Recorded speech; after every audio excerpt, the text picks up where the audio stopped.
শুধু দর্শক শ্রোতা, দেশ ও দেশের বাহিরে এই মুহূর্তে যারা আমাদের সাথে সংযোগ হয়েছেন তাদের প্রত্যেককে আমার প্রীতি ও শুভেচ্ছা জানিয়ে শুরু করছি আমাদের জেজে টিভির নিয়মিত ভার্চুয়াল আলোচনা সভা। আজকে আমাদের জেজে টিভির প্রধান আলোচনার বিষয় হচ্ছে প্রবাসীদের ঈদ আনন্দ ও বাংলাদেশের উন্নয়নের রেমিটেন্সের প্রভাব নিয়ে শীর্ষক ভার্চুয়াল আলোচনা। শুধু দর্শক শ্রোতা, আজকে আমরা আমাদের মাননীয় প্রধান অতিথিদের সাথে পরিচয় করিয়ে দিচ্ছি। আজকে আমাদের সাথে আমন্ত্রিত অতিথি যারা রয়েছেন, আমাদের সাথে রয়েছেন Golam Mowla Tipu, councillor committee of Italians in abroad London, president BIB society. আমাদের সাথে রয়েছেন শফিকুল ইসলাম শিপন, সদস্য বাংলাদেশ সোসাইটি দাম্মাম, সৌদি আরব থেকে। আমাদের সাথে রয়েছেন নাসির উদ্দিন খোকন, সম্পাদক দেশবার্তা, সাধারণ সম্পাদক international media forum, IMF Kuwait, সভাপতি বাংলাদেশ সাংবাদিক ইউনিয়ন। আমাদের সাথে সংযোগ হয়েছেন সাংবাদিক মনির হোসেন পাটোয়ারি, সাংবাদিক এবং মানবাধিকার কর্মী, এবং আমাদের সাথে রয়েছেন গোটা অনুষ্ঠানের জন্য সভাপতিত্ব করবেন এনএস কিবরিয়া, দৈনিক যুগ যুগান্তর পত্রিকার সম্পাদক প্রকাশক এবং জেজে টিভির ব্যবস্থাপনা পরিচালক। সকলকে আমাদের জেজে টিভির ভার্চুয়াল আলোচনা সভায় আমন্ত্রণ জানাচ্ছি।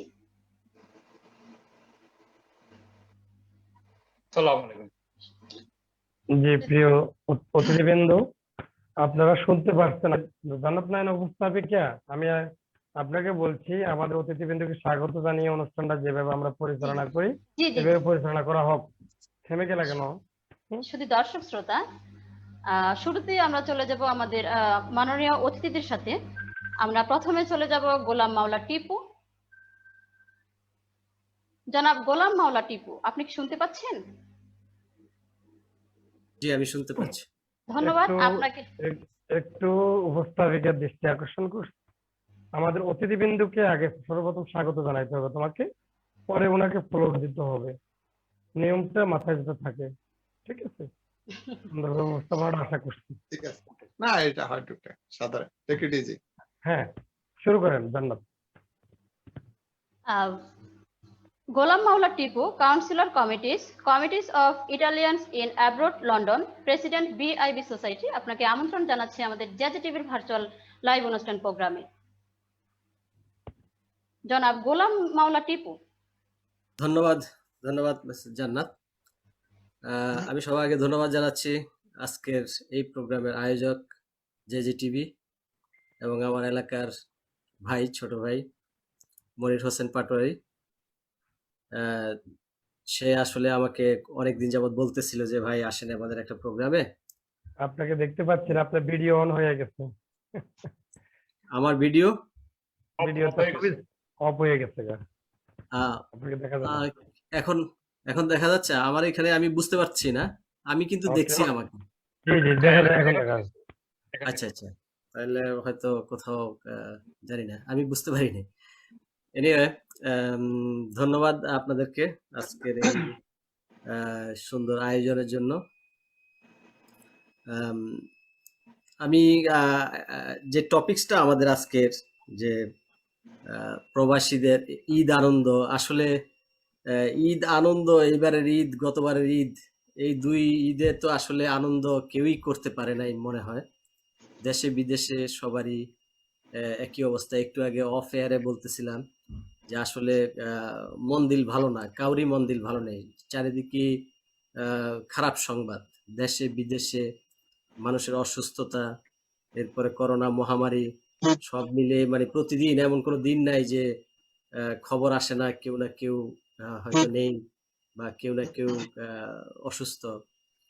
আমার একজন ক্লাসমেট বন্ধু, সে গত 3-4 দিন আগে হার্ট অ্যাটাক করে মারা গেছেন।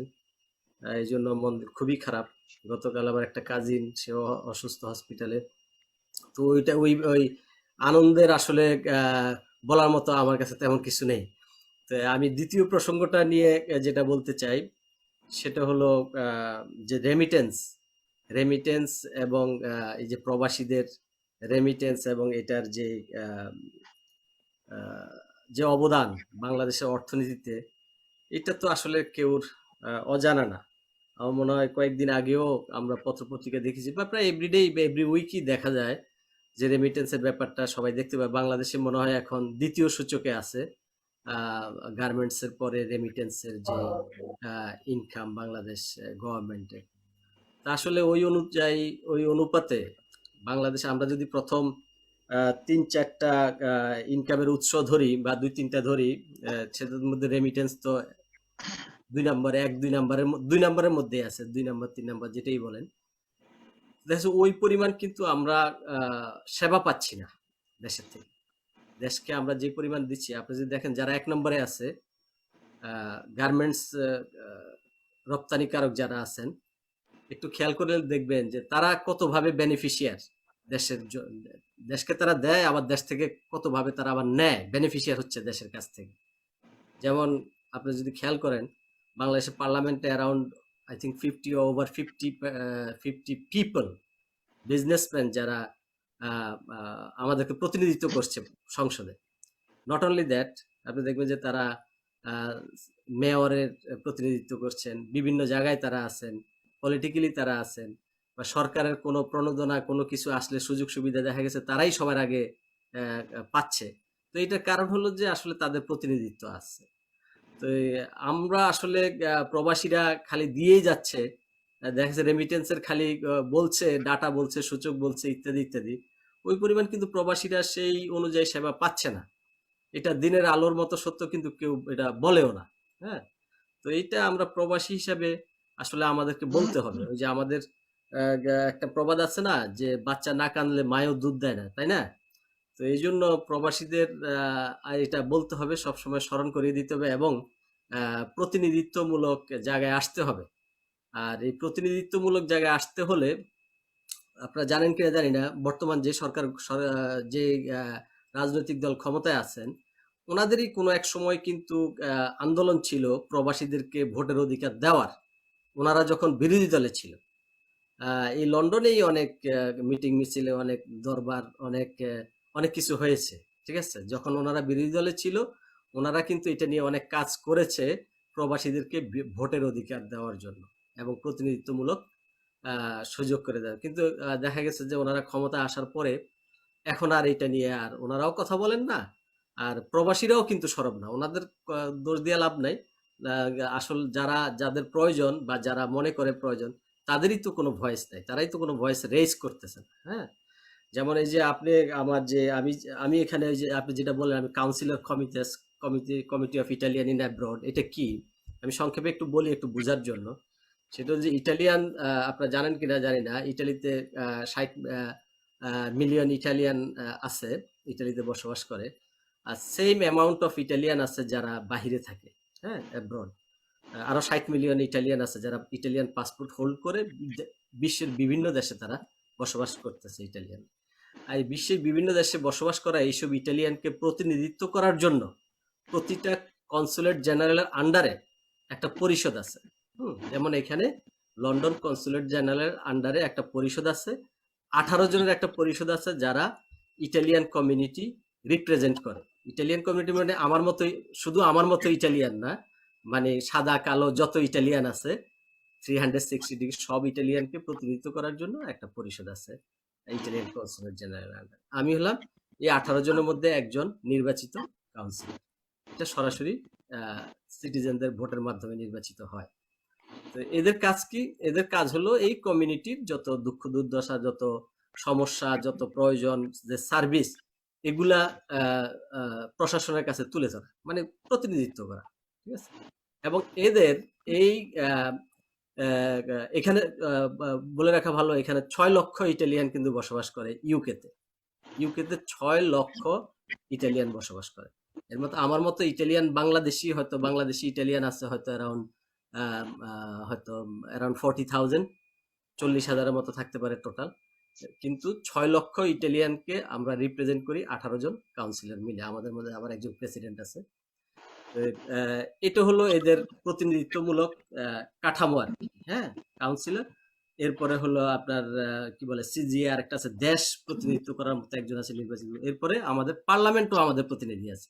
ইটালিয়ান পার্লামেন্টে আমাদের 18 জন প্রতিনিধি আছে যারা বাহির থেকে নির্বাচিত, যারা যেমন লন্ডন থেকে নির্বাচিত একজন আছে, প্যারিস থেকে নির্বাচিত একজন আছে, ব্রাজিল থেকে নির্বাচিত একজন আছে, বিভিন্ন দেশ থেকে নির্বাচিত প্রতিনিধিরা আছে টোটাল 18 জন। পার্লামেন্টেশন আছে 12 জন, 6 জন আছে সিনেটর। তো এই 18 জন দেখা গেছে ওদের কাজ কি পার্লামেন্টে, ইটালিয়ান পার্লামেন্টে এই আমাদেরই যত সমস্যা আছে আমাদের জিনিসগুলা ওখানে তুলে ধরা, রাইজ করা এবং প্রয়োজনীয় আইন প্রণয়ন করা। এই জন্য বাংলাদেশ, আমি মনে করি যে বাংলাদেশও যেহেতু প্রায় শুনি, জানি না এক্সাক্ট ডাটা আছে কিনা, যে 1-1.5 কোটি লোক বাহিরে বসবাস করে, বাংলাদেশি পাসপোর্ট হোল্ড করে। আমি মনে করি যে বাংলাদেশেরও এখন সময় আসছে চিন্তা করার যে কিভাবে এই প্রবাসীদেরকে প্রতিনিধিত্বমূলক জায়গায় আনা যায় বা এই ধরনের কাঠামো। এমন না যে বা এটা নতুন কিছু, আমি তো এইমাত্র প্রমাণ দিলাম যে এটা বিশ্বের অন্য দেশে আছে, সব দেশে নাই, কিছু কিছু দেশে আছে এবং এটা ওয়ার্ক করতেছে। আমি আর কথা এখানে আর বেশি লম্বা করব না, আপনারা কথা বলেন, এরপরে শুনি। জি জনাব গোলাম মাওলা টিপু, ধন্যবাদ আপনাকে। আপনার সাথেই থাকুন, আমরা শুনবো আপনার বিশ্লেষণ। আমরা চলে যাচ্ছি আমাদের আমন্ত্রিত নেক্সট অতিথি জনাব শফিকুল ইসলাম শিপন, সদস্য বাংলাদেশ সোসাইটি দাম্মাম, সৌদি আরব। জনাব শফিকুল ইসলাম শিপন, আপনাকে স্বাগত জানাচ্ছি। ধন্যবাদ জান্নাত নানি মিয়া। আমি শুরুতেই অভিনন্দন জানাচ্ছি আজকের এই আয়োজক জে টিভির ব্যবস্থাপনা পরিচালক এবং আজকে যারা অতিথি রয়েছেন নাসিরউদ্দিন খোকন ভাই, গোলাম মাওলা টিপু ভাই এবং সাংবাদিক ও মানবাধিকার কর্মী মনির হোসেন পাটোয়ারি ভাইকে, সেই সাথে আজকের এই অনুষ্ঠানটি যে সকল দর্শকরা উপভোগ করছেন তাদের সবাইকে জানাচ্ছি অভিনন্দন ও শুভেচ্ছা।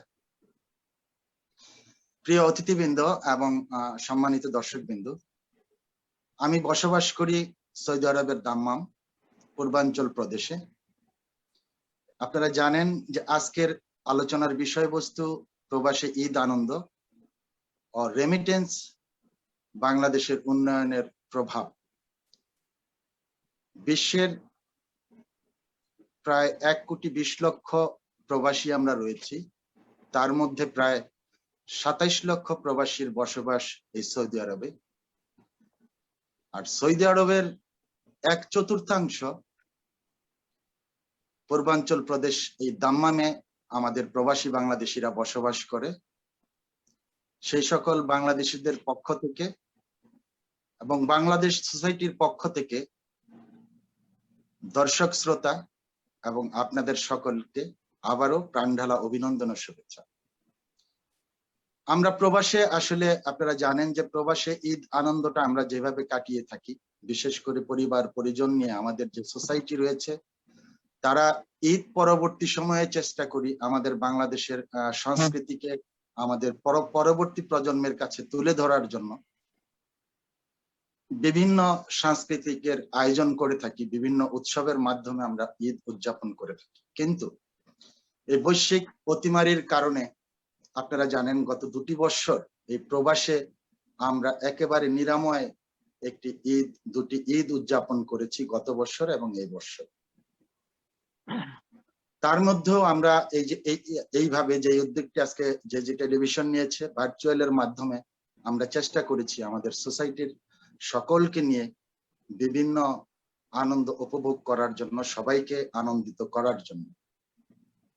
সম্মানিত অতিথিবৃন্দ এবং প্রিয় দর্শক, আপনারা জানেন এই মহামারীতে যেখানে বাংলাদেশ সহ বিশ্বের অনেক দেশে অর্থনৈতিক ভঙ্গুর অবস্থা, ঠিক সেই সময় এই প্রবাসীরা নিজের ঘাম রক্তকে পানি করে আবারও প্রমাণ করেছে যে প্রবাসীরা তাদের কষ্টার্জিত টাকা দেশে প্রেরণ করে দেশের অর্থনীতিকে, মেরুদণ্ডকে সোজা করে রাখার মতো একটি মাত্র প্রবাসীরা, তারাই শুধু পারে এই অর্থনীতিকে প্রতিষ্ঠিত করতে বাংলাদেশে।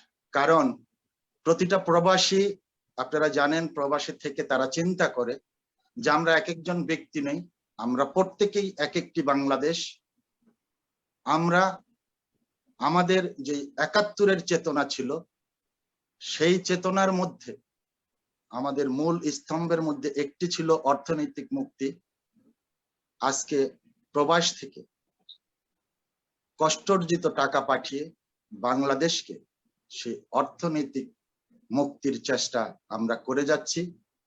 আর এই রেমিটেন্সের আপনারা জানেন যে মধ্যপ্রাচ্য থেকে সবচাইতে অধিক, বিশেষ করে সৌদি আরব থেকে প্রায় 50% ঊর্ধ্বেই এই রেমিটেন্সের অর্ধেকটার বেশি সৌদি আরব থেকে যায়। এই মহামারীর কারণে আপনারা দেখেছেন সৌদি আরবের একটি করোনা ভাইরাসের কারণে যে কোয়ারেন্টাইন এবং টিকার ব্যাপারে যে বিধিনিষেধ এখানে আরোপ করেছে, তাতে করে প্রবাসে এই সৌদি আরবে আসা বাংলাদেশিদের একটা সমস্যার সৃষ্টি হয়েছে। যে সমস্যার কারণে অনেক প্রবাসীরাই তাদের সর্বশেষ সম্বল, জমি জমা কিংবা দেন হাওলাত করে, ঋণ করে তারা এই সৌদিতে আসার চেষ্টা করছে। ঠিক এই সময় বাংলাদেশ সরকার প্রবাসীদের এই কষ্টের কথা চিন্তা করে প্রবাসে আসার জন্য একটি প্রণোদনা ঘোষণা করেছে। সেই প্রণোদনাটি ছিল 25,000 টাকা, যেখানে একটি সৌদি আরব প্রবাসী বাংলাদেশের খরচ হবে প্রায় 80,000 টাকার মতো। কিন্তু অত্যন্ত দুঃখের বিষয়, যেখানে প্রবাসীরা আপনার বাংলাদেশের অর্থনীতিতে সর্ববৃহৎ ভূমিকা রাখছে, তাদের জন্য সরকারের প্রতি উদারত আহ্বান থাকবে এই প্রণোদনাকে যেন পুনর্বিবেচনা করা হয়। কারণ প্রতিটা প্রবাসী, আপনারা জানেন, বৈশ্বিক মহামারীর সময়ও তারা তাদের কষ্ট উপার্জিত প্রতিটি পয়সাই দেশে প্রেরণ করেছে। এবং আমাদের ধর্মীয় উৎসব ঈদকে সামনে রেখে তারা তাদের বাবা মা, আত্মীয় স্বজনের সঙ্গে ঈদ উপভোগ করার জন্য দেশে গিয়ে আজকে এই বৈশ্বিক মহামারীর কারণে তাদের এই সমস্যার সৃষ্টি হয়েছে। যেখানে গার্মেন্টস সেক্টরে আমাদের টিপু ভাই বলে গেছেন, তাদেরকে প্রচুর প্রণোদনা দেওয়া হয়েছে। তাই আমি আপনাদের মাধ্যমে আজকেও সরকারের প্রতি আবেদন জানাবো যে আপনারাও প্রবাসীদের জন্য আরেকটু বিবেচনা করবেন। প্রণোদনা দিয়ে হলেও, তাদেরকে ঋণ দিয়ে হলেও প্রবাসে আসার ব্যবস্থাটি করে দিবেন। এবং বাংলাদেশের যে সকল প্রতিষ্ঠানগুলো রয়েছে, সে সকল প্রতিষ্ঠানগুলোতে এই প্রবাসীদের জন্য নন স্টপ সার্ভিস চালু করার জন্য উদারত আহ্বান জানাচ্ছি। বিগত অনেক বছর যাবত আমরা চেষ্টা করে যাচ্ছি, সভা সেমিনার করে যাচ্ছি প্রবাসীদেরকে অধিকার আদায়ের জন্য। আজকে সরকারকে ধন্যবাদ জানাই যে তারা অন্তত বুঝতে পেরে কিঞ্চিত হলেও প্রবাসীদের পাশে দাঁড়িয়ে একটি প্রণোদনা ঘোষণা করেছেন। আগামীতে যেন আমাদের এই প্রবাসী ভাইদেরকে কোনোভাবেই এয়ারপোর্টে বিড়ম্বনার শিকার হতে না হয়, এবং বাংলাদেশের যে কোনো অফিসে গেলে প্রবাসীদের জন্য যেন একটি নন স্টপ সার্ভিস চালু করা হয়। তাতে করে আমাদের এই সহজ সরল প্রবাসী যারা নিজের কষ্টের অর্জিত প্রতিটি পয়সা এই বাংলাদেশের অর্থনীতিকে সচল রাখার জন্য পাঠিয়ে দেয়, আগামীকাল তিনি কি খাবেন এই প্রবাসে বসে, সেই চিন্তাটাও কিন্তু এই প্রবাসীরা করেন না। তাদের প্রতি আপনাদের সকলকে, নীতি নির্ধারক যারা রয়েছেন, তাদেরকে আহ্বান জানাবো আপনারা সদয় হন এবং এই রেমিটেন্স যোদ্ধাদেরকে আপনারা সম্মান জানিয়ে এয়ারপোর্ট থেকে শুরু করে প্রতিটা ঘাটেই যেন, প্রতিটা কার্যালয়ে যেন এই প্রবাসীদেরকে সম্মান করা হয়, নন স্টপ সার্ভিসের মাধ্যমে তাদের সেবা প্রদান করা হয়। এই আহ্বান জানিয়ে এখনকার মতো আমি আমার বক্তব্য শুরু করছি। ধন্যবাদ আপনাদের। ধন্যবাদ জনাব শফিকুল ইসলাম শিপন। আপনি আমাদের সাথে থাকুন, আমরা আবারও আসবো আপনার কাছে।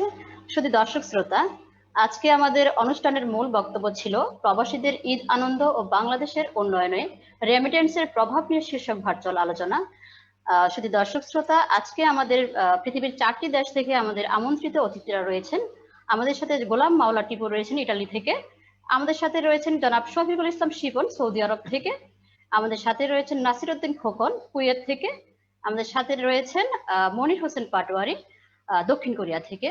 শুধু দর্শক শ্রোতা, আমি লন্ডন থেকে, ইটালি থেকে না। আমি সরি, ইউকেতে ইটালিয়ান সিটিজেনদেরকে রিপ্রেজেন্ট করি। আচ্ছা, উনি লন্ডনে যোগ দিয়েছেন। আমাদের সাথে সংযোগ হয়েছেন গোলাম মাওলা টিপু লন্ডন থেকে। আমরাও চলে যাব আমাদের নেক্সট অতিথি জনাব নাসির উদ্দিন খোকন, সম্পাদক দেশবার্তা, সাধারণ সম্পাদক international media forum IMF Kuwait, সভাপতি বাংলাদেশ সাংবাদিক ইউনিয়ন, জনাব নাসির উদ্দিন খোকন। আপনাকে আমন্ত্রণ জানাচ্ছি জ্যাজি টিভির এই ভার্চুয়াল অনুষ্ঠান লাইভ প্রোগ্রামে।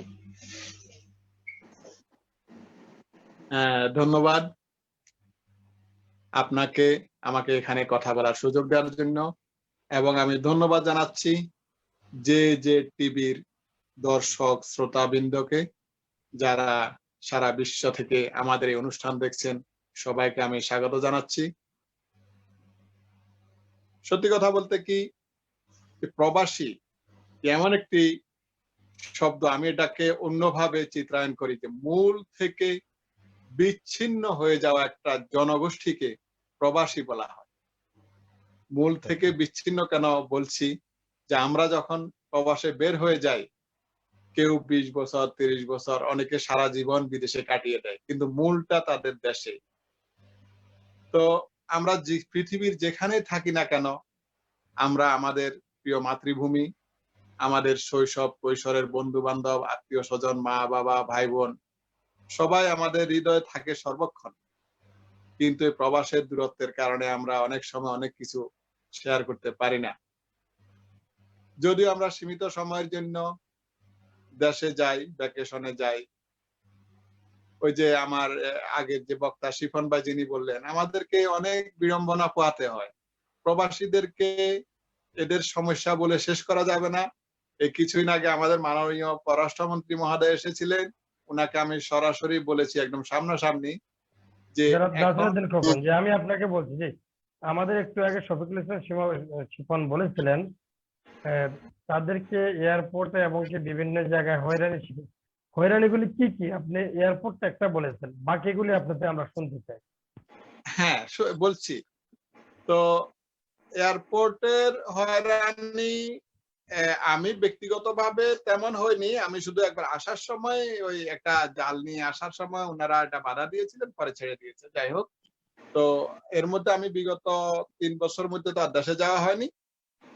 তো যে জিনিসটা আমার, যে আবেদনটা একজন প্রবাসী হিসাবে, আমি যখন দেশে যাই 2 মাস 3 মাস ছুটির জন্য, এখন আমাদের যে ডিজিটালাইজেশন করা হচ্ছে গভর্নমেন্ট সিস্টেম গুলো, এখানে এনআইডিটা তারা বিভিন্ন জায়গায় এনআইডিটা বিশেষ প্রয়োজন। যে কোনো জায়গায় আপনি জায়গা সম্পদ কিনতে গেলে, ব্যাংক লোন, ব্যবসা বাণিজ্য, যে কোনো ক্ষেত্রে। তো আমরা দেশে গিয়ে কি এনআইডি কার্ড তৈরি করব, নাকি আমাদের আনুষঙ্গিক কাজগুলো করব? তাই আমরা মাননীয় পররাষ্ট্রমন্ত্রী মহোদয়কে বলেছিলাম যে দূতাবাসের মাধ্যমে যেন আমাদের এনআইডিটার ব্যবস্থা করা হয়। তো তিনি খুব আগ্রহের সহিত এটা সম্মতি দিয়েছেন, এবং তিনি এটা রিপ্লাই দিয়ে বলেছেন দূতাবাস যদি পাসপোর্ট দিতে পারে, এনআইডি কেন নয়। তো কিন্তু উনি চলে গেছেন, কুয়েত থেকে এসে ফিরে গেছেন তিনি আজকে প্রায় 4 মাস হতে চললো। আমরা এখনো অদ্যাবধি এটার কোনো এটা প্রসেস শুরু করেছে বা কোনো আপডেট আমরা পাইনি। ওনারা, আমি মাননীয় রাষ্ট্রের সাথে যোগাযোগ করেছিলাম, উনি খুবই আন্তরিক মানুষ, ভালো মানুষ, কর্মোদ্যোগ মানুষ। তো উনি বলেছেন যে কোভিড এই প্যান্ডেমিক সিচুয়েশনে অনেক কিছু আমাদের স্বাভাবিক গতিতে চলছে না, যার কারণে তো উনি আশ্বাস দিয়েছেন। তো আমি এই অনুষ্ঠানের মাধ্যমে আমি অনুরোধ করব সকল প্রবাসীকে, যে যার অবস্থান থেকে আমাদের ন্যায্য দাবিগুলো আপনারা তুলে ধরবেন। এবং আরো একটা যে দাবিটা আমি বলেছিলাম, যে মনে করেন আমরা প্রবাসে যারা থাকি, যারা পরিবার পরিজন নিয়ে থাকি, বিশেষ করে মধ্যপ্রাচ্যে নির্দিষ্ট একটি সময়ে আমাদেরকে এই দেশ ছাড়তে হয়। ইউরোপ, আমেরিকা, উন্নত বিশ্বে যদিও নির্দিষ্ট সময় পরে মানুষ স্থায়ী হয়ে যায়, ওই দেশে সিটিজেনশিপ পায়, কিন্তু মধ্যপ্রাচ্যে সেই সুযোগ নাই।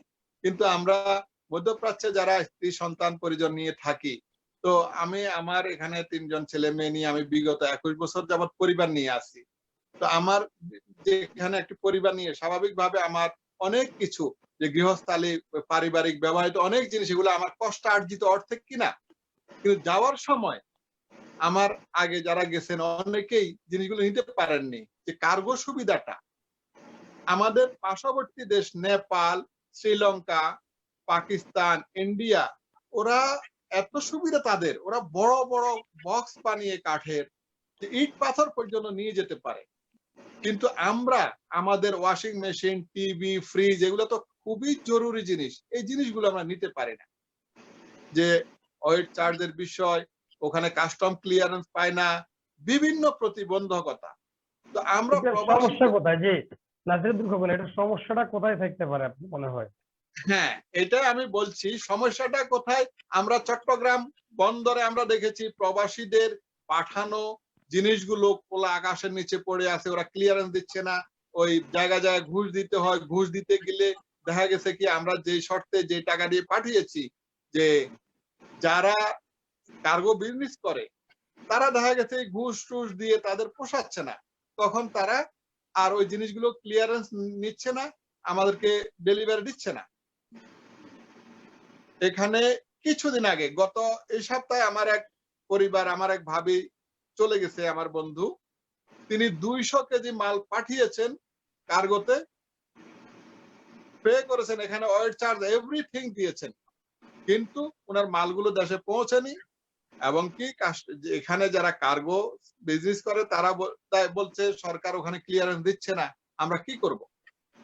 তো আমি জানি না, আমি এটুক বলবো সরকার চাইলে সম্ভব। আমাদের পার্শ্ববর্তী দেশ শ্রীলঙ্কা, নেপাল, তারা যদি এত সুবিধা পায়, আমাদের কার্গো যে নেয়ার জিনিসগুলো সুবিধা পেলে আমরা এখান থেকে আমাদের আরো অনেক জিনিস এখানে একদম পানির দামে পাওয়া যায়। মনে করেন এই বিল্ডিংটা নির্দিষ্ট একটি সময় পরে বিল্ডিংটা ভাঙ্গা হয়, ভাঙলে মনে করেন অ্যালুমিনিয়ামের এই যে জানালা, দরজা, ফিটিংস, এগুলো খুব একদম কম মূল্যে পাওয়া যায়।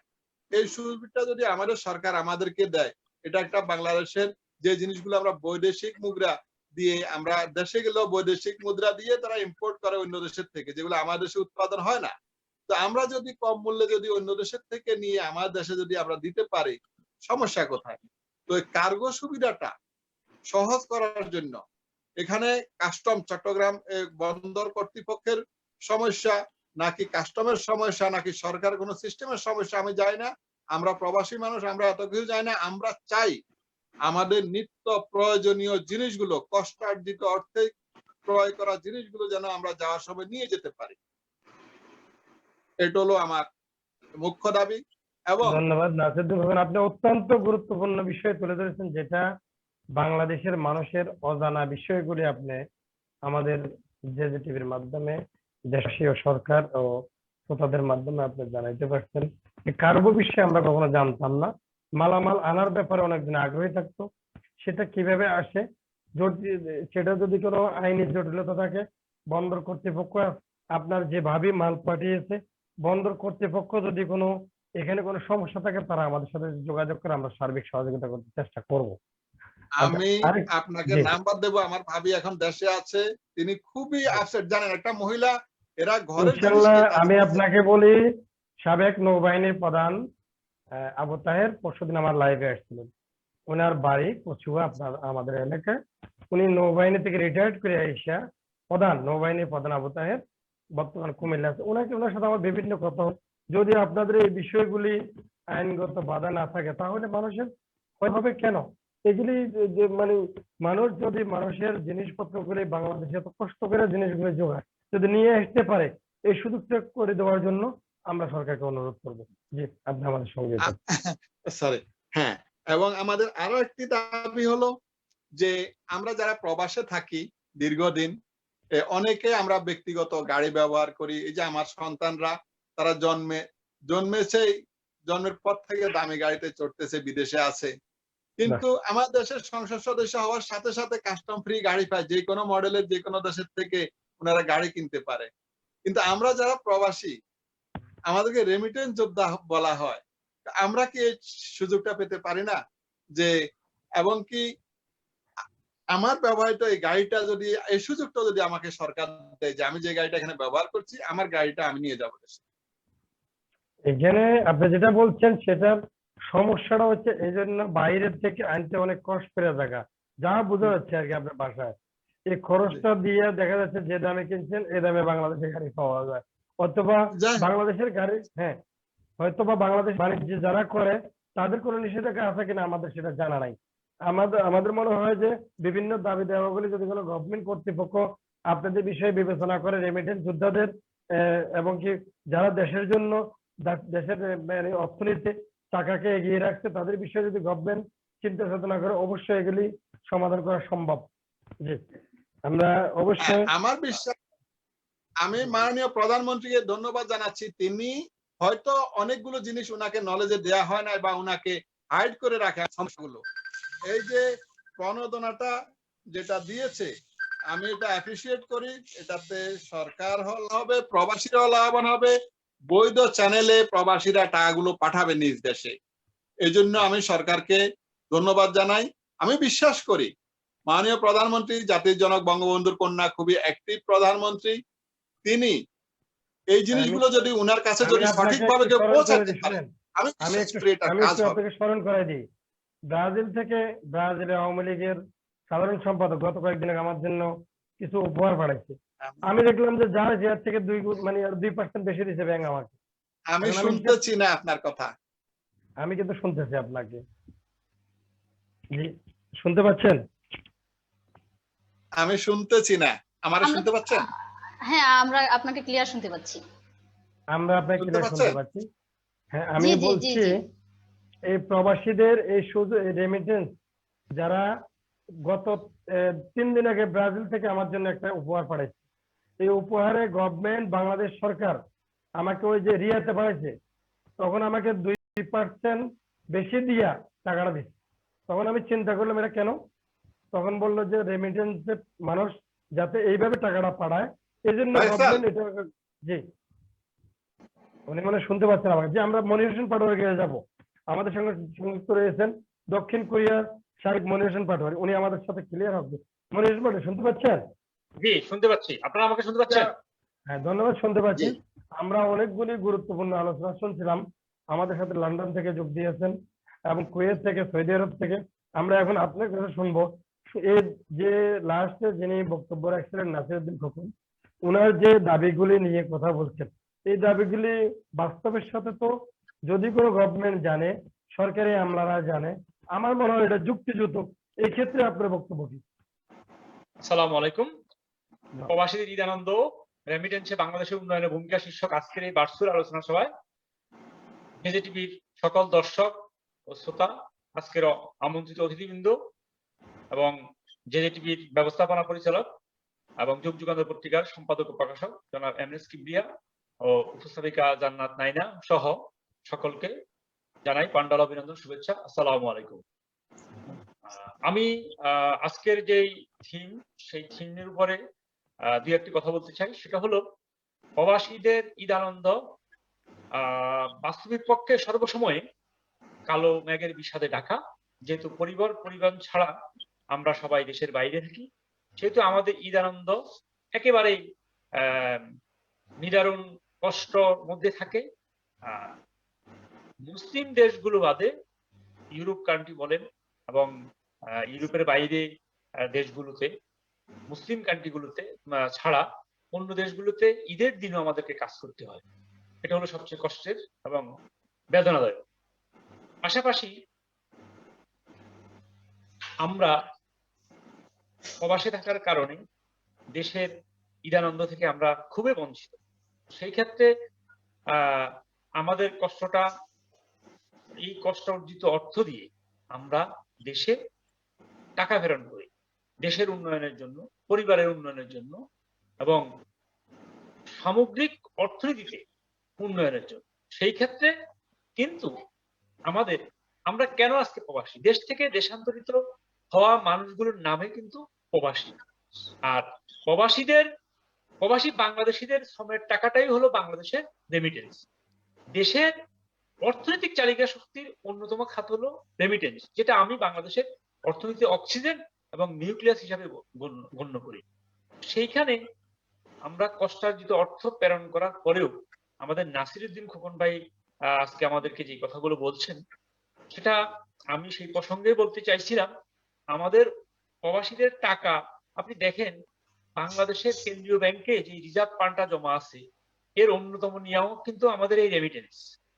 অথচ বাস্তবিক পক্ষে আমরা প্রবাসীরা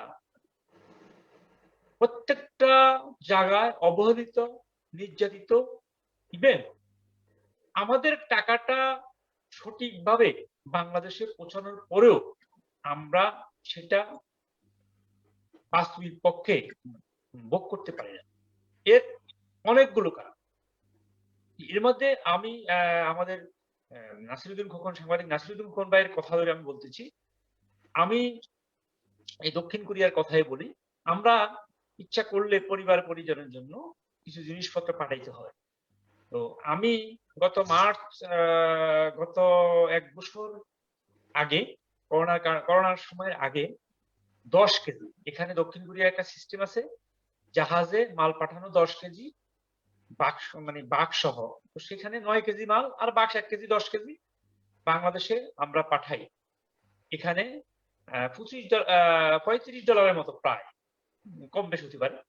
তো এই জিনিসটা আমরা পাঠানোর পরে বাংলাদেশে আমার এই 10 কেজি মালে কাস্টম চট্টগ্রাম 3 মাস পরে এখান থেকে পৌঁছায় বাংলাদেশে। তা আমার বাড়ি পর্যন্ত পৌঁছানোর পরে এই 10 কেজি মালে চট্টগ্রাম বন্দর থেকে আমাকে একটা রিসিট দেওয়া হয়েছে 2800 টাকা। 2800 টাকা রিসিট দেওয়া হয়েছে। 2800 টাকা রিসিটের মধ্যে সেখানে ওনারা, আমি জিনিসটা পাঠাইছি গিফট আইটেম, বাচ্চাদের কিছু কাপড় চোপড়, কিছু প্লাই প্যান, চামচ, সুন্দর লাগছে জিনিস কিনে পাঠাইছি। সেই জিনিসগুলোর উপর ট্যাক্স ক্রয় করে ওনারা ধরছে 2800 টাকা, তার মধ্যে বিক্রয় কর ধরেছেন 1400 টাকা।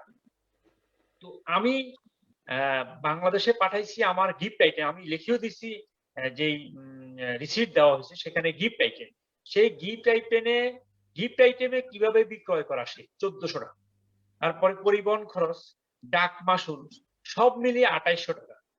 তো আমি 9 কেজি মাল পাঠালাম, বাক্স 10 কেজি, সেখানে 2800 টাকা যদি আমার কাস্টমস মিল করে, তাহলে আমি আমার পরিজনের জন্য ইচ্ছা করলেও কিছু জিনিস পাঠাতে পারি না। এবং আমার নাসিরুদ্দিন খোকন ভাই যে বললো, এই প্রতিবন্ধকতা কেন বা আমাদেরকে, এই আমরা পরিবার পরিজনের জন্য গিফট পাঠালাম, সেখানে আজকে যদি আমি কাস্টমস যেটা ইলেকট্রিক পণ্য পাঠাইতাম বা বিক্রির উদ্দেশ্যে একাধিক পণ্য পাঠাইতাম, আমার একাধিক কোনো পণ্য নেই। পণ্যগুলো এক একটা এক এক রকম। প্লাই প্যান ছিল, তারপরে বাচ্চার শীতের জামা ছিল, বড় মেয়েদের শীতের জামা ছিল, তারপরে একটা এরকম চামচ বা আদার্স, এই সব মিলিয়ে কোনোটাই 2টা আইটেম ছিল না। তাহলে আমার যদি বাক্সে 2টা আইটেম না থাকে, তাহলে বিক্রয়কার কেন আসবে? আমি তো বিক্রির উদ্দেশ্যে মালটা পাঠাইনি। এই জিনিসটার জন্য আমি মৌখিকভাবে বাংলাদেশ দূতাবাস দক্ষিণ কোরিয়ার রাষ্ট্রদূত মহোদয়কে মৌখিকভাবে জানিয়েছি, এবং আমার রিসিপ্টটা, উনি বলছেন রিসিপ্টটা সহ দেওয়ার জন্য। তো এই ক্ষেত্রে সারা ওয়ার্ল্ড, অথচ আপনি দেখেন দক্ষিণ কোরিয়াতে বাংলাদেশি ছাড়া অন্য দেশে মালামাল প্রেরণ করতে এখান থেকে সরকার, দক্ষিণ কোরিয়া সরকারের যে নির্দিষ্ট চার্জ আছে, সেটার পরে অন্য কোনো দেশে, শ্রীলঙ্কা বলেন, নেপাল বলেন, পাকিস্তান বলেন বা আদার্স কান্ট্রিগুলোতে বলেন, কোনো ধরনের কাস্টমস নেই। শুধু ডাক মাসুল যেটা পরিবহন খরচ, যেটা সেটা দেওয়া লাগতে পারে, আমার অনেক সময় লাগে। তাহলে আমার প্রশ্ন হলো, আমি 10 কেজি মাল পাঠানোর পরে যদি এই হয়রানি হয়, তাহলে আমি যে এত কষ্ট করে আমার দেশের উন্নয়নের জন্য, মানে এখানে হাড় ভাঙা পরিশ্রম করে দেশে টাকা পাঠাই, তাহলে আমার প্রবাসীদের জন্য আমরা কেন এই হয়রানির শিকার হব? এটার জন্য সরকারের উচ্চ মহলে আমার দাবি থাকবে। মনির হোসেন পাটোয়ারি, আপনাকে তো দূতাবাস, আমাদের বাংলাদেশ দূতাবাস বর্তমানে মহিলা, ওই আমি একটা রিপোর্ট করছিলাম ওনার, আপনাকে তো উনি বলছে আপনি ওনার সঙ্গে দেখা করেন, দেখা করার পর এই রিপিটটা কি আসে এই নিয়ে আমরা একটু কথা বলতে চাই, যাতে আপনি আমাদের প্রতিনিধি হিসাবে দায়িত্ব পালন করছেন। আমাদের এই বিষয়টা হলো যে আমরা বিষয়গুলি পরিষ্কার করতে চাই, 2800 টাকা আপনি কেন যাবে, আর বিভিন্ন দেশে যাতে নাই সেটা বাংলাদেশের জন্য কেন আইন করা হয়, এই বিষয়গুলি আপনার দূতাবাসের সাথে কথা বলার প্রয়োজনে আমরা তাদের সাথে যোগাযোগ করব। বাংলাদেশের কাস্টম কিভাবে বিক্রয় কর আরোপ করে একজন প্রবাসী রেমিটেন্স এর প্রবাসীর পাঠানো 10 কেজি মালে, 10 কেজিও না, বাক্স 10 কেজি ধরে নিলাম, 10 কেজি মালে কিভাবে তারা সেখানে আমার বাক্সটা সেখানে তারা খুলে রিকাস্টম করে, রিকাস্টম করতে গিয়া আমার মালামাল তছনছ করেন এবং ইয়ে করে মালামাল নষ্ট হয়। কিন্তু রিকাস্টম করে আপনি আমার বাংলাদেশে এখন পর্যন্ত চট্টগ্রাম বন্দরে প্রবাসীদের মালামাল চেকিং করার জন্য কেন অত্যাধুনিক পর্যায়ে স্ক্রিনিং মেশিন নাই সেটা আমার বোধগম্য নয়। স্ক্রিনিং মেশিন থাকলে তো আমার ভিতরে কোনো ইলেকট্রিক পণ্য বা আদার্স অন্য কোনো অবৈধ মালামাল আছে কিনা সেটা বোঝা যেত। তাহলে আমার বাক্সার মানে রিকাস্টম আমার বাক্সাটা মানে আবার কেটে মালগুলো চেক করে আবার বাক্সে দেওয়া হয় এবং অগোছালো ভাবে এর পরবর্তীতে তারা বিক্রয় করা আরোপ করেন। এটার জন্য আমি সরকারের মহলের কাছে অবশ্যই দাবি জানাই যে বাংলা প্রবাসীদের মালামালগুলো কাস্টম ক্লিয়ারেন্সের ক্ষেত্রে যেন ভেবে দেখা হয় যেন প্রবাসীর কোনো কাজ মালে যেন বিক্রয় করা বাসা না হয়। সুন্দর বলেছিলেন মনির হোসেন পাটোয়ারি। আমরা এই দাবিগুলি আমরা শোনার জন্য আজকে আমাদের এই আয়োজন। এখন এবং এয়ারপোর্টের আমি আজকে আরেকটি কথা বলতে চাই, সেটা হলো সবচেয়ে বিষয় হলো জেজেটিভি এবং যুগ যুগান্তর পত্রিকার সম্পাদক এনএস কিবরিয়া সাহেব উনি আমাদের প্রবাসীদের নিয়ে কাজ করার ইচ্ছা পোষণের করার করেছেন বিদায় আমি বিভিন্ন দেশ থেকে বিভিন্ন দেশের প্রবাসীদের সুখ দুঃখ শোনার জন্য ওনার সহযোগী হিসাবে কাজ করতেছি এবং জেজেটিভির উত্তরোত্তর সাফল্য কামনা করি যে প্রবাসীদের পাশে জেজেটিভি সম্পাদক সাহেব এবং অন্যরা যারা ছিলেন, যার জন্য আজকে আমরা লন্ডন থেকে গোলাম মাওলা টিপু ভাই, সৌদি আরব থেকে শফিউল ইসলাম শিপন ভাই এবং কুয়েত থেকে নাসিরুদ্দিন খোকন ভাইকে আমরা আজকে লাইভে আনছি মূলত আমাদের প্রবাসীদের সুখ দুঃখ গুলো আমাদের বাংলাদেশের জেজেটিভির দর্শককে জানানোর জন্য এবং বাংলাদেশ সরকারের কাছে এই জেজেটিভির মাধ্যমে আমাদের প্রবাসীদের আকুল আবেদন গুলো তুলে ধরার জন্য। ধন্যবাদ। আমরা এই পর্যন্ত আমি আসছি, পরবর্তীতে অন্যদেরকে আমি শোনার জন্য আমি একটু বলছি আপনাকে। ইউরোপ কান্ট্রিতে প্রত্যেক ইউরোপ কান্ট্রিতে আমাদের টিভিটা বর্তমানে তারা কন্টিনিউ আমাদের লাইভ করে, যারা ইউরোপে দায়িত্ব রয়েছেন। অত আজকের ভাইয়েরা তো এই ব্যাপারে তাদের ধারণা। ইউরোপে যারা রয়েছেন বেলজিয়াম, নেদারল্যান্ড, আপনার ইংল্যান্ড, কোথাকার থেকে আমাদের টকশোগুলি করে আজকে আপনাদের এটাও তাদের কাছে চলে যাচ্ছে, অলরেডি তারা দেখছে। এবং আপনাদেরকে নিয়ে আজকে আমাদের মাওলা টিপু সাহেব লন্ডন থেকে যোগ দিয়েছেন আমাদের সাথে। আমরা তার কাছে জানবো, আপনার কাছে আরো আমাদের নাসিরুদ্দিন খোকন বলেছিলেন কার্গোর ব্যাপার, এই ব্যাপারে আপনি তো অভিজ্ঞতা অর্জন সম্পন্ন, আপনার কাছে আমরা শুনবো মালামাল পাঠাইলে কেন হয়রানির শিকার হয়। এটা কি লন্ডন থেকেও যখন কোনো প্রবাসী রেমিটেন্স যোদ্ধা বাংলাদেশে মালামাল পাঠায় এটা শিকার হইতে হয়, নাকি সৌদি আরব মধ্যপ্রাচ্য দেশগুলির জন্য এই আইনটা করা হয়? এই বিষয়ে শুনবো আপনার কাছে। গোলাম মাওলা। সরি, হ্যাঁ আসলে আপনারা জানেন যে ইউকে থেকে ইউকে সাথে বা বিশেষ করে লন্ডনের সাথে ঢাকার একটা বন্ডিং হলো এক ধরনের ডাইরেক্ট। বিভিন্ন কারণে হোক অকারণে হোক, যেটাই হোক, পলিটিক্যালি বলেন, কমার্শিয়ালি বলেন, ইন্টালেকচুয়ালি বলেন, এডুকেশনাল বলেন, এভরি সেক্টর। এই জন্য এখান থেকে বাংলাদেশের বা ঢাকার কমিউনিকেশনটা স্ট্রেট ফরওয়ার্ড। দেখা গেছে যে বাইরে কোনো প্রকল্প কোনো কিছু হইতে গেলেও দেখা গেছে লন্ডন থেকেই শুরু হয় পাইলট প্রকল্প।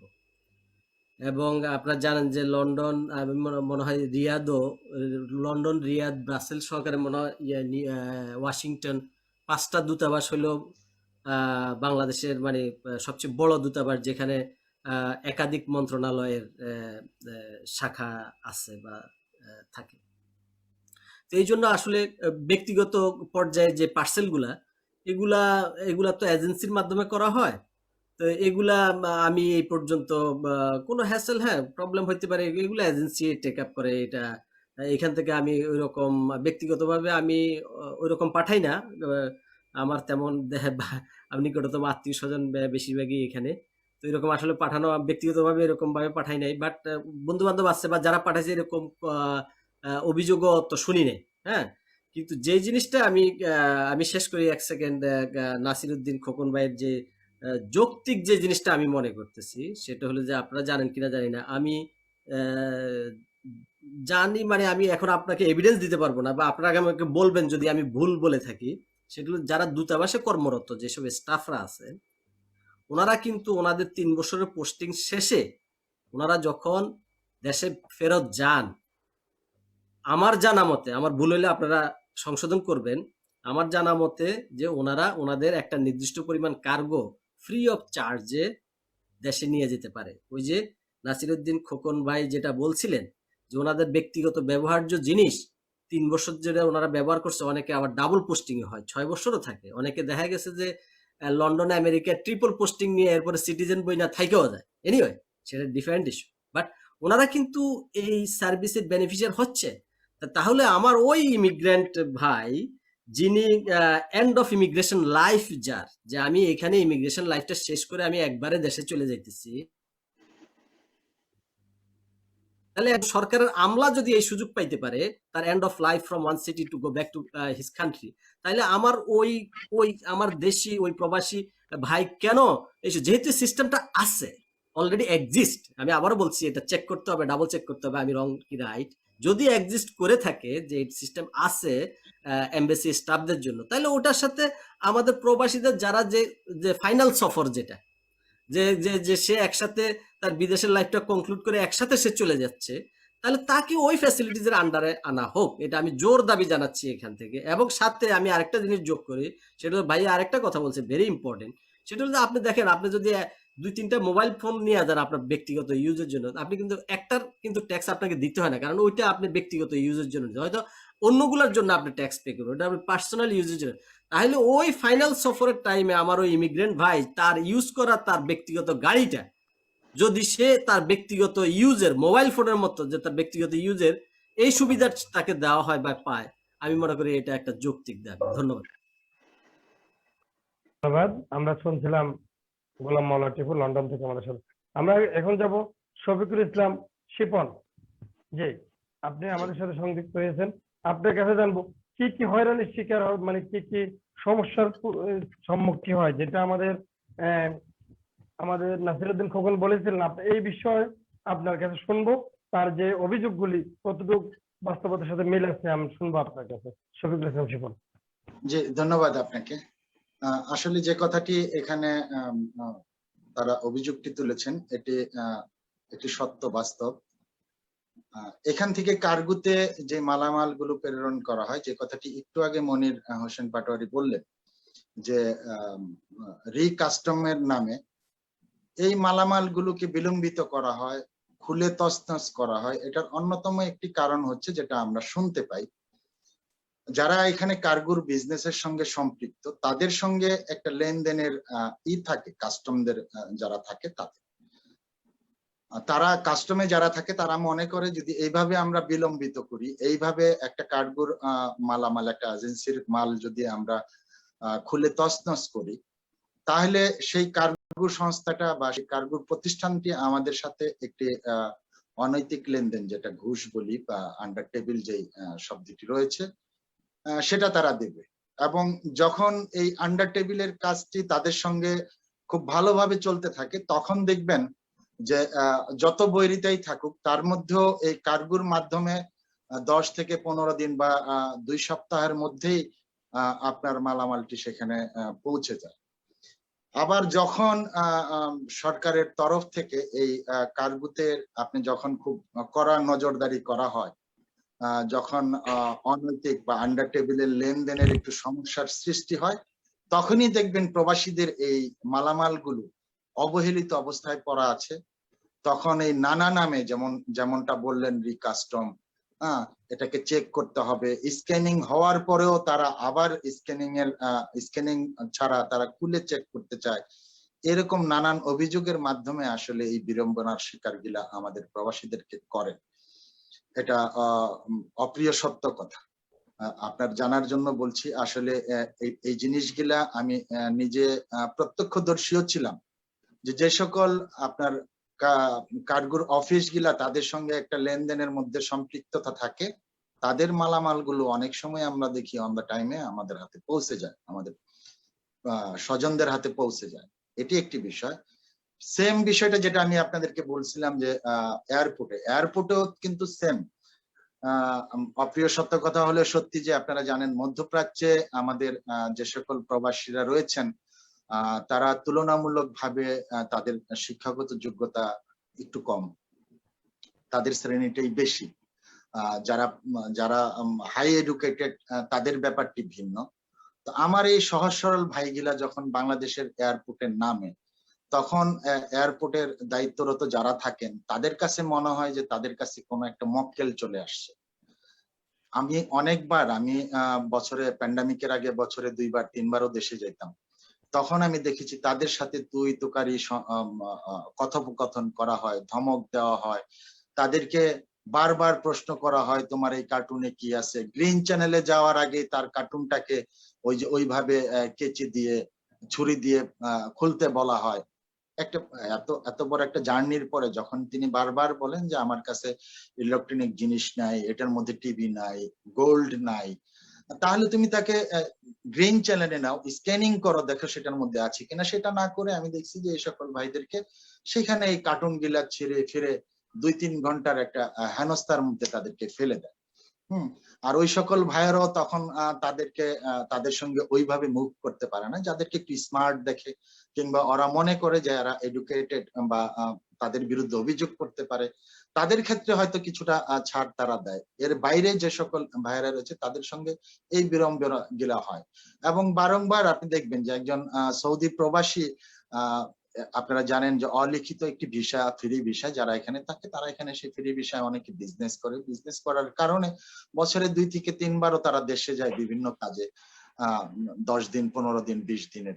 তো সেইখানেও তারা আসার সময় নানান রকমের প্রশ্ন। এই ডিজিটাল পাসপোর্টের মাধ্যমে তো তেমন আর অনিয়ম হওয়ার কিছু নাই, তারপরেও কেন বারবার আসেন, কি করেন, এইভাবে নানাভাবে অনেককে হয়রানি করা হয়। তো এই জিনিসগুলো আপনাদের মাধ্যমে আমরা তুলে ধরতে চাই। এবং এর পাশাপাশি আরেকটি কথা না বললেই নয়, আমি আপনাদেরকে বলি যে বাংলাদেশে স্বাধীনতার পরে যদি কোনো যোদ্ধা থাকে, অর্থনৈতিক মুক্তির যে যোদ্ধা, তারা হচ্ছে রেমিটেন্স যোদ্ধা।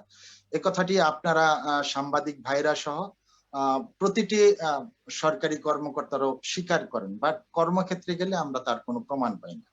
আপনারা দেখেন যে শিক্ষা প্রতিষ্ঠান, আমরা যারা মিডল ইস্টে থাকি, ইউরোপ আমেরিকার কথাটা একটু ভিন্ন, সেখানে নাগরিক হওয়ার সুযোগ থাকে, তাদের বাচ্চা কাচ্চাদের হাই এডুকেটেড করার একটা সুযোগ থাকে।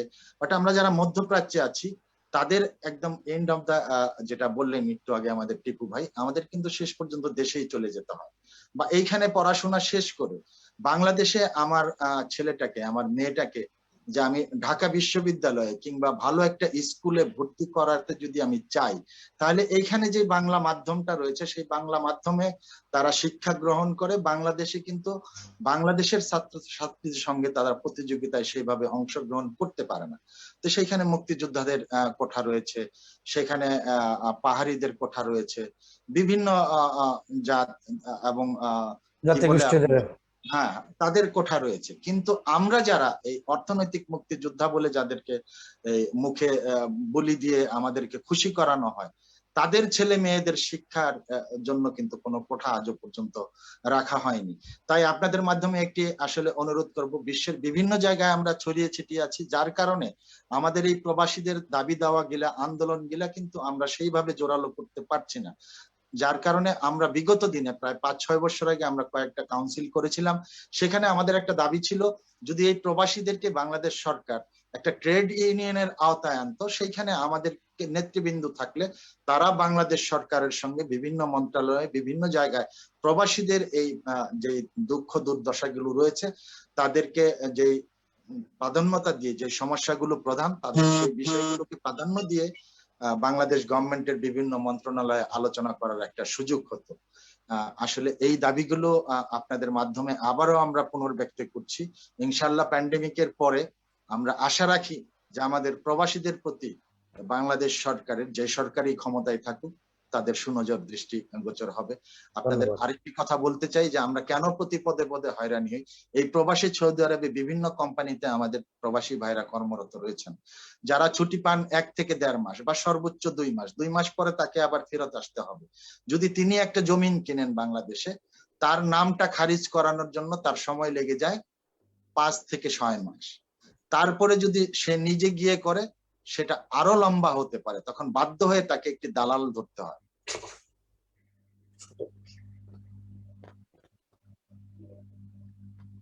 জনাব শফিকুল ইসলাম তখন শিপন। সেই প্রবাসীর ওই নাম খারিজের ব্যাপারটাও কিন্তু অনেক লম্বা হয়ে যায়, এবং নাম খারিজ না থাকলে সেই প্রবাসী যদি প্রবাসে চলে আসে, বাংলাদেশে ভূমিদস্যু যারা রয়েছে, নাম খারিজ না থাকার কারণে কিন্তু ওই প্রবাসীর জায়গাটাও অনেক সময় হাতছাড়া হয়ে যায়, কিংবা নানা রকম ঝুট ঝামেলার তৈরি হয়। যার কারণে আমরা বলেছি যে প্রবাসীদের জন্য প্রতিটা সেক্টরে যেন একটা নন স্টপ সার্ভিসের ব্যবস্থা যদি গভর্নমেন্ট করে, তাহলে প্রবাসী উপকৃত হবে। ধন্যবাদ। জি, শফিকুল ইসলাম শামীম। আমরা ছয়দিক থেকে শফিকুল ইসলাম শামীম শিপনের কথা শুনছিলাম। আমরা এখন চলে যাব কুয়েত, যিনি আমাদের তথ্য দিয়ে এই অনুষ্ঠানটাকে জাগিয়ে তুলছিলেন। আমরা এখন চলে যাব খোকন। হ্যাঁ, আমরা ওনার কাছে চলে যাব। আপনার কাছে জানতে চাবো আমি, আপনি মিউটটি অফ আছে, অন করুন। মিউটটি অন করুন, মিউটটি অফ আছে আপনার। হ্যাঁ, আচ্ছা, এই যে এয়ারপোর্টের সমস্যাটা কি করলে সমাধান হবে বলে আপনার মনে হয়? কি কি করা প্রয়োজন বলে মনে হয় আপনার? এয়ারপোর্টের যে সমস্যা, যেটা শিফন ভাই যেটা বলেছেন, এটা বাস্তব সত্য। এটা হলো ওই যে লোকগুলোকে তারা দুর্বল মনে করে, যে হ্যাঁ এই লোকটাকে একটু ধমক দিলে কিছু বের হবে, কিছু পাওয়া যাবে, এটা অসৎ উদ্দেশ্যে। তো সরকার, আমি যতটুকু দেখেছি, সরকার সচেতন, চেষ্টা করতেছে, কিন্তু জাতি হিসাবে যে আমাদের নীতি নৈতিকতা খুবই নিম্ন স্তরে পৌঁছে গেছে। এই লোকগুলোকে ঠিক করতে হলে কঠোর প্রশাসন ধরে এদেরকে বড় ধরনের শাস্তি না দিলে হবে না। কেননা এরা ব্যক্তি পর্যায়ে এই জিনিসগুলো করে ব্যক্তিগতভাবে লাভবান হওয়ার উদ্দেশ্যে, ঘুষখোর অসাধু কর্মকর্তারা। তো আমি বিশ্বাস করি সরকার ইচ্ছা করলে এটা সমাধান করা এত কঠিন নয়। যেখানে এখন প্রতিটি ইঞ্চি জায়গা সিসিটিভি দ্বারা মনিটর হয়, কে কোথায় কি করছে দেখে। সেন্ট্রাল কমান্ড থেকে যদি পয়েন্ট গুলো টার্গেট করে যে অপরাধীকে শনাক্ত করে যদি বিচারের আওতায়, শাস্তির আওতায় আনে, কয়েকটাকে শাস্তি দিতে পারলে আমি মনে করি এটা মাইনর সমস্যা, এটা বড় সমস্যা না। এটা যেহেতু ব্যক্তিগত পর্যায়ে হচ্ছে। আপনাদের অবগতির জন্য জানাচ্ছি, এয়ারপোর্টে একজন বড় মাপের অফিসার আছে, সেই টকশোটা দেখে। ওর নাম জাহিদুল ইসলাম, ঢাকা এয়ারপোর্টের দায়িত্বে আছে, আমাদের সাথে সংযুক্ত হয়ে আছে, এবং সবচেয়ে দায়িত্ববান অফিসার এয়ারপোর্টে আছে। এই ধরনের সমস্যাগুলি আমি ওনার সাথে শেয়ার করব, দেখি এয়ারপোর্টের সমস্যাগুলি সমাধান করা যায় কিনা। যাক, শুনছিলাম আমরা কুয়েত থেকে। আরো একটি কথা আমি বলতে চাইছিলাম, যদি অনুমতি দেন। জি, বলুন বলুন। রিসেন্ট দুইটি ঘটনা বাংলাদেশে খুবই আলোড়ন সৃষ্টি করছে, হৃদয় বিদারক ঘটনা ঘটেছে, যেটা কক্সবাজারে একজন প্রবাসীকে তার শ্বশুর বাড়ির পক্ষ স্ত্রী সহ মেরে ফেলছে, নির্যাতন করে, শারীরিক নির্যাতন করে। এবং কি আমার জন্মভূমি ফেনী সোনাগাজী, আমি নাম মেনশন করে, যেটা আমার খুব কাছের ঘটনা, আমার কাছে এটা ভিডিও আছে। তিনি ওই করোনা প্যান্ডেমিকের কারণে দেশে গিয়ে আটকা পড়ে ওনার একামা এক্সপায়ার হয়ে যাওয়ার কারণে কর্মস্থলে ফিরে যেতে পারেননি। তিনি অর্থনৈতিক সংকটে পড়েছেন। 20 বছর তিনি কুয়েতে ছিলেন। আচ্ছা আচ্ছা। 20 বছর কুয়েতে থেকে দেশে গিয়ে আর রিটার্ন ব্যাক করতে পারেননি কর্মস্থলে। তিনি অর্থনৈতিক সংকটে পড়ার পরে তার পারিবারিক মধ্যে, জানেন যে এই অর্থই অনর্থের মূল। এই অর্থনৈতিক সংকটে পড়ার পরে সে স্ত্রী, সন্তান, আত্মীয় বিরাগ ভাজন হয়ে অনেকটা অ্যাবনর্মাল হয়ে গেছেন। একজন আত্মীয়র বাড়িতে গিয়ে আশ্রয় নিয়েছেন। একজন 20 বছর যেই লোকটি শ্রম দিয়ে তার দেশের অর্থনৈতিক চাকা ঘুরিয়েছেন, নিজের পরিবারের অর্থনীতিকে সমৃদ্ধি করেছেন, সেই লোকটি এই শেষ বয়সে আজকে যে নির্যাতনের শিকার হয়েছেন, সেটা সত্যি হৃদয় বিদারক ঘটনা। তো আমি সরকারের কাছে অনুরোধ করব যে সরকারি চাকরিজীবীরা নির্দিষ্ট তাদের চাকরির মেয়াদ শেষ হওয়ার পরে তারা পেনশন পায়, এককালীন কিছু টাকা পায়। তো প্রবাসীরা, আমরা যারা মধ্যপ্রাচ্যে থাকি, আমরা কি পাই? কিন্তু আপনি দেখেন বাংলাদেশে মধ্যপ্রাচ্য প্রবাসীরা কিন্তু টাকা বেশি পাঠায়। কেননা বিদেশে যারা ইউরোপ আমেরিকাতে যারা থাকে ওখানে তারা সিটিজেনশিপ পেয়ে যায়, স্থায়ী হয়ে যায়, তখন তারা ইনভেস্টটা ওখানেই করে। কিন্তু মধ্যপ্রাচ্য প্রবাসীরা তারা জানে যে তাদের নির্দিষ্ট একটি সময়ে বাংলাদেশে ফিরে যেতে হবে, তাই তারা টাকাটা তাদের অর্জিত সমস্ত টাকা বাংলাদেশে পাঠিয়ে দেয়। তো দেখা গেছে কি টাকাটা যেহেতু পকেটে রাখার সিস্টেম নাই, অনেক সময় দেখা গেছে ব্যাংকের থেকে টাকা গায়েব হয়ে যায়, ব্যাংক কর্মকর্তারা মেরে দেয়, আত্মীয়স্বজনের কাছে দিলে আত্মীয়স্বজন মেরে দেয়। তো ওই প্রবাসীটা শেষ মুহূর্তে বিপদে নিজেই, যে তখন তার যৌবন শারীরিক শক্তি সব শেষ হয়ে যায়।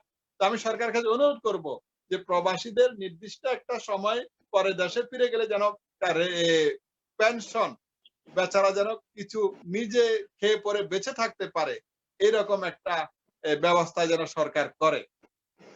ধন্যবাদ। আমরা কুয়েত থেকে শুনছিলাম নাসিরউদ্দিন খোকন বলছিলেন প্রবাসীদের দাবি নিয়ে উনি বাংলাদেশ সরকারের কাছে একটা দাবি তুলে ধরেছেন।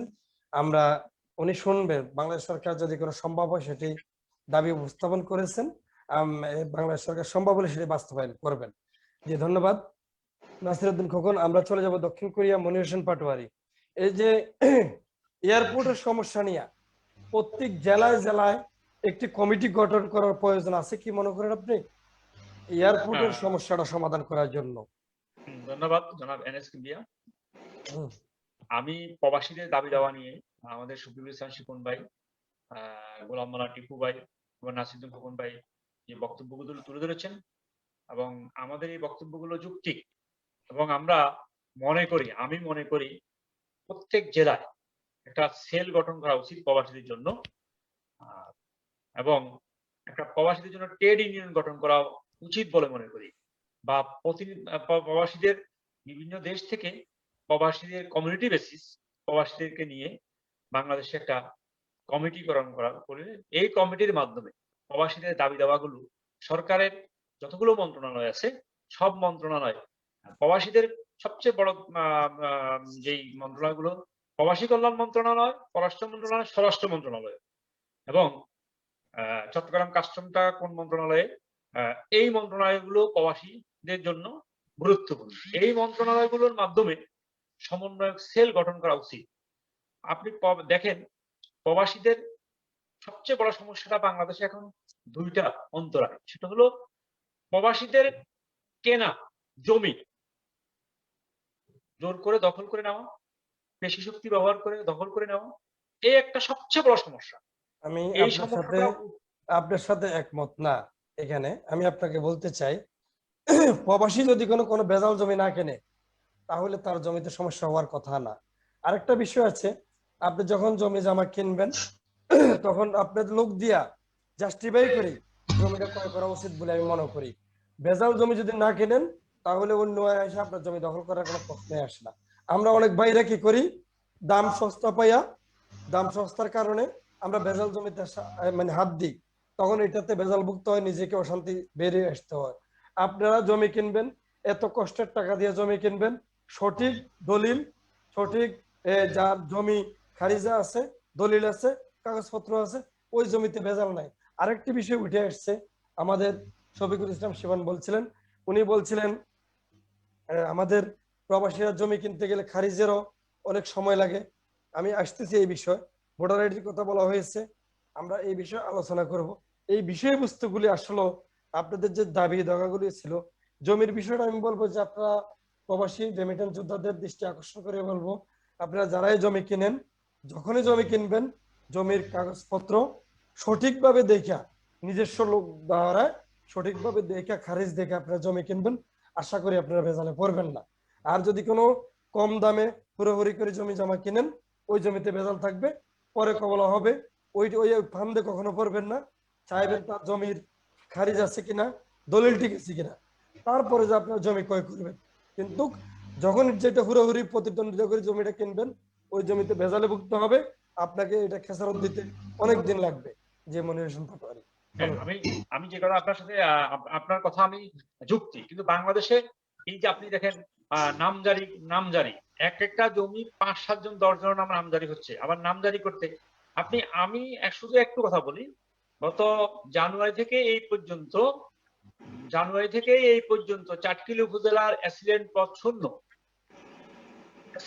আমার একটা ঝামেলার ব্যাপারে আপনি জানেন, এখন পর্যন্ত তদন্ত প্রতিবেদন কোর্টে প্রেরণ করেন নাই, মামলাটা কোর্টে ঝুলে আছে। এখন আমি আপনাকে আপনি দেখেন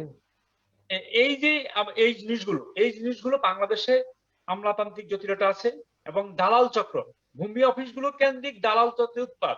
আমি আজকে একটা জায়গায় দেখলাম খাজনা হলো 2200 কত টাকা, তার থেকে নিল 12,000 টাকা, রিসিট দিল 2200 টাকা। এই জিনিসগুলো কিন্তু আমাদেরকে প্রতিনিয়ত পেশ করতে হচ্ছে। এই জিনিসগুলোর কারণেই দেশে সমস্যা। জায়গার ব্যাপারটা হলো আপনি যেটা বলছেন, হ্যাঁ প্রবাসীদের উচিত, কিন্তু প্রবাসীরা 2 মাস সময় পায়, 3 মাস সময় পায় ছুটি, বা কোনো ক্ষেত্রে 6 মাস সময় পায়। সেই ক্ষেত্রে মধ্যপ্রাচ্যের দেশগুলো থেকে হয়তো কেউ 6 মাসের বেশি পায় না, 6 মাস পায়, 3 মাস পায়, 2 মাস পায়। ইউরোপের কান্ট্রির দেশগুলোতে 1 মাস 1.5 মাসের বেশি লোকজন দেশে গিয়ে থাকতে পারে না। কিন্তু আমি যে একটা কথা বললাম, আজকে 4 মাস একটা তদন্ত প্রতিবেদনের অভাবে বদ্ধ। এই দেখেন 4টা মাস কিন্তু পের হয়ে গেল। তাহলে আমার পক্ষে 4 মাস যদি বাংলাদেশে বসে থাকি তাহলে কি হয়? আমি তো আর এখানে এসে কর্মস্থলে যোগ দিতে পারবো না। সেই জিনিসগুলো জন্যই আমি ওই সেলের কথা বলছি, জেলা কেন্দ্রিক।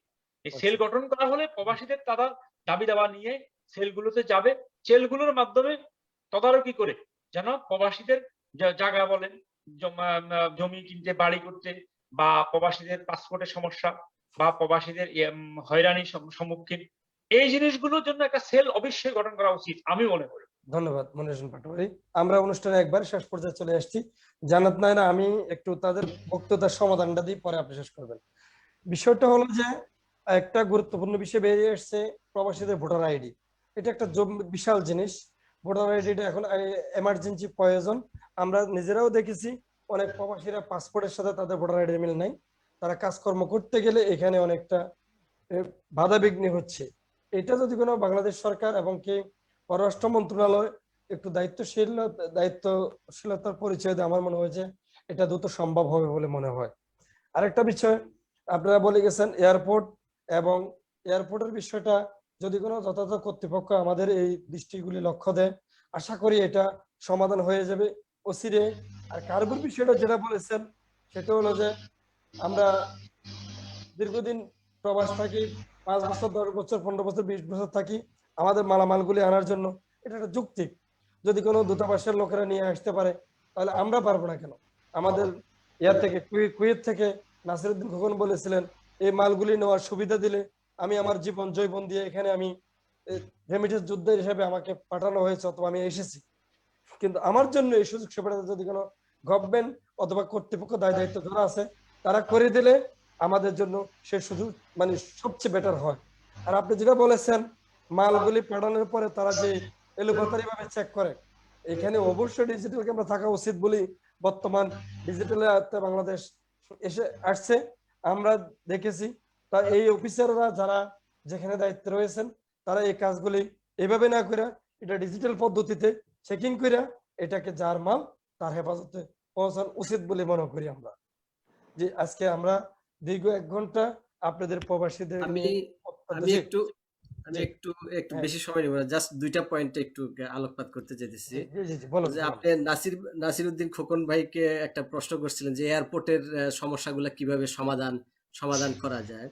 তো এটা যেমন আমি 2টার একসাথ করে আমি যেটা বলতে চাই, মনির হোসেন পাটোয়ারি যেটা বলছেন, একটা ওয়ান স্টপ সার্ভিস যদি এয়ারপোর্টের ভিতরে দেওয়া যায়, মানে উইদিন, মানে এটা আন্ডার প্রবাসী কল্যাণ মন্ত্রণালয়। এখন এই কল্যাণমূলক কাজগুলা কিন্তু জন্য সরকার একটা মন্ত্রণালয় করেছে। আমরা যেগুলা কথা বলতেছি এগুলা কিন্তু এই কল্যাণ মন্ত্রণালয়েরই কাজ। আচ্ছা, এখন এই জিনিসটা যদি করা হয়, একটা ওয়ান স্টপ সার্ভিস কি বলে ইনসাইড এয়ারপোর্ট যদি দেওয়া হয় প্রবাসীদের কল্যাণে, প্রবাসী কল্যাণ মন্ত্রণালয়ের আন্ডারে, তাহলে কিন্তু সব রকম সমস্যা, এয়ারপোর্ট কেন্দ্রিক যে সমস্যাগুলো আছে, any problem they can go there, counter is there, someone there 24/7। তো এইটা আমি মনে করি যে এটা ওখানে সমাধান হয়ে যায়। আর আপনি যেটা বলছেন যে জায়গা জমি কেনার ক্ষেত্রে, যে দেখেন এই যে আপনার নিজস্ব লোক দিয়ে আপনি খোঁজ খবর নিবেন, নিজস্ব একটু আগে কিন্তু নিজস্ব লোকের কাহিনী বর্ণনা করে গেছে কিন্তু দুইজনে। নিজস্ব লোক কে? প্রবাসীর নিজস্ব লোক কে? বলেন, প্রবাসীর নিজস্ব লোক কে? কাকে দিয়ে কন্ট্রোল করাবে আপনি বলেন? মা, বাবা, ভাই, বোন, আত্মীয় স্বজন, প্রতিবেশী। শুনেন, প্রবাসীর আমি আমার একটা ইয়ে হয়েছিল এখানে, আমি কি বলে ইমিগ্রেশনের উপর একটা ডিপ্লোমা করেছিলাম আমি ইটালিতে। তো ওখানে আমি শিখছি একটা জিনিস কি, প্রবাসীদের নিজস্ব কোনো ভূমি হয় না। বুঝছেন? প্রবাসীরা দীর্ঘদিন পরে তারা যেই দেশে থাকে ওই দেশে তো তারা প্রবাসী, তারা যখন দীর্ঘদিন পরে দেশে ফেরত যায় তারাও কিন্তু ওই নিজের দেশেও প্রবাসী। আপনি যদি খেয়াল করেন ওই যে একজন বললাম না, প্রবাসী মূল থেকে বিচ্ছিন্ন। আচ্ছা মূল ওই যে আপনি থেকে বলেছিলেন, হ্যাঁ, দীর্ঘদিন হ্যাঁ, পরে মূল একজন প্রবাসী যদি 10-20 বছর পরে সে তার দেশে যায়, আপনি দেখবেন ধরেন মাঝখানে প্রবাসীর বাড়ি, ডান পাশে একজন নেইবার, বাম পাশে আরেকজন নেইবার, আপনি দেখবেন যে দুই নেইবারের সাথে যে যোগাযোগ বা মাঝখানের জন্য কেমন জানি একটা অন্যভাবে দেখে, মনে হয় যেন মানে সেও বিদেশি, মানে তাকে কেন ওই নিজের দেশি নিজের মতো করে কিন্তু আর ভাবা হয় না। এটা কিন্তু বাস্তবতা, ফ্যাক্ট। শুনতে হয়তো খারাপ শোনা যায়, না, বাট এটা হলো রিয়ালিটি। আমি আপনার সাথে এখানে একটু যোগ করব।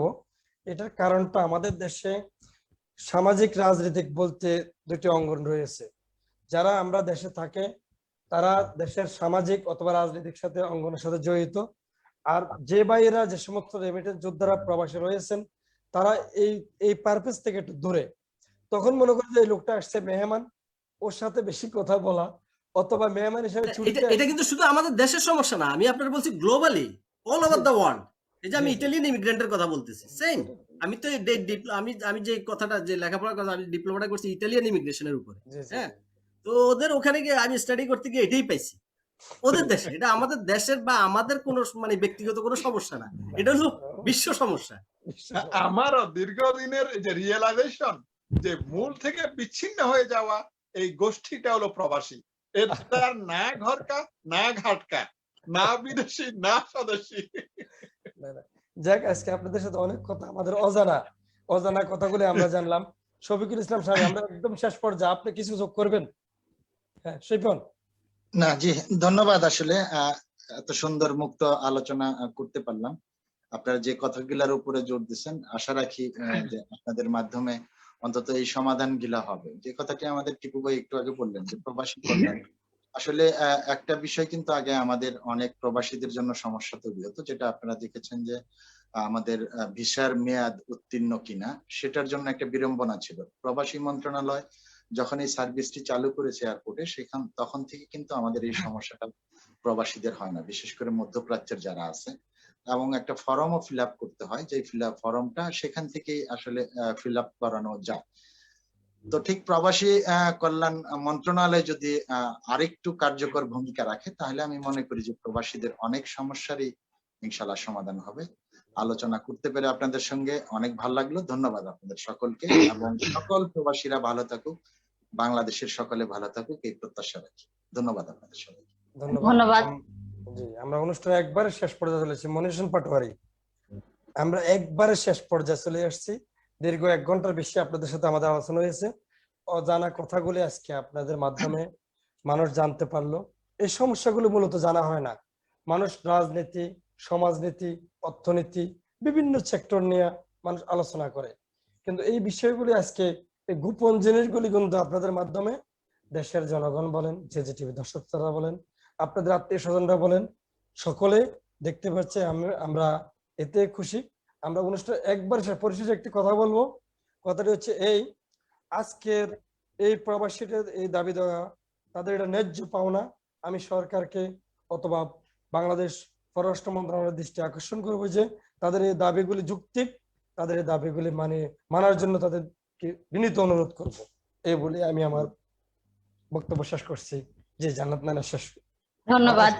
সকল অতিথির পরিচয় দিয়ে অনুষ্ঠান শেষ পর্যায়ে নিয়ে যাবে। ধন্যবাদ। আসলে আমাদের যে নাসির উদ্দিন খোকন কুয়েত থেকে, যিনি খুব অত্যন্ত হৃদয় বিদারক একটি কথা বলেছেন যে শিকড় থেকে বিচ্ছিন্ন, এটা আসলে খুব দুঃখজনক একটি কথা। আমাদের শফিকুল ইসলাম শিপন দামাম থেকে একটি কথা বলেছেন যে সবাই আসলে যে একটা পোষ্য কোটা পায়, যে এটা হচ্ছে রেমিটেন্স ওনারা পায় না কিসের জন্য।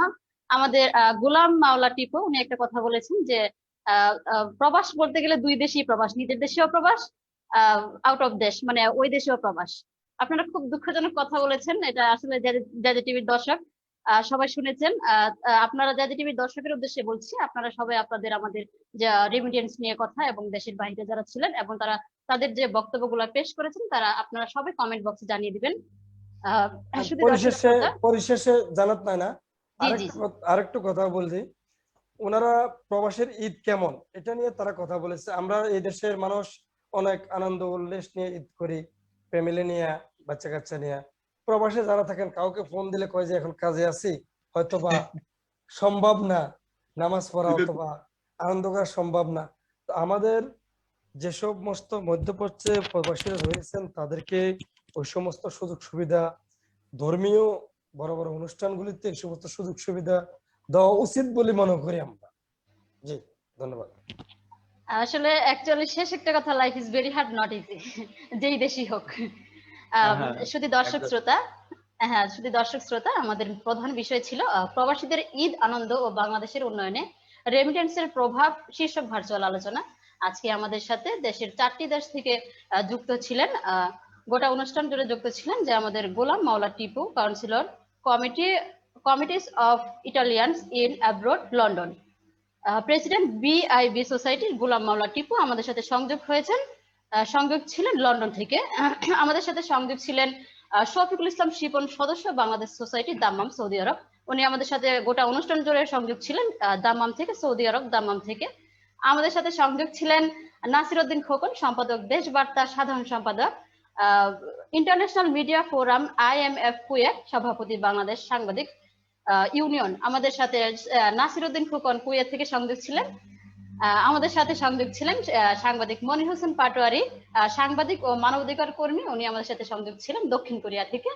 এবং গোটা অনুষ্ঠান জুড়ে ব্যবস্থাপনা সভাপতিত্ব করেছেন জাজি টিভির ব্যবস্থাপনা পরিচালক ও যুগ যুগান্তর সম্পাদক, যুগ যুগান্তর পত্রিকার সম্পাদক ও প্রকাশক জনাব NS কিবরিয়া সাহেব। আপনি অত্যন্ত গোছানো ভাবে আমাদের গোটা অনুষ্ঠানটা সভাপতিত্ব করেছেন। শুধু দর্শক শ্রোতা, আজকে আমরা অনুষ্ঠানের একদম শেষ পর্যায়ে চলে গেছি। আমরা অনুষ্ঠানের বিদায় নিচ্ছি। এতক্ষণ সবাই যারা সাথে ছিলেন তারা ভালো থাকবেন, সুস্থ থাকবেন। আসসালামু আলাইকুম। আসসালামু আলাইকুম। ধন্যবাদ।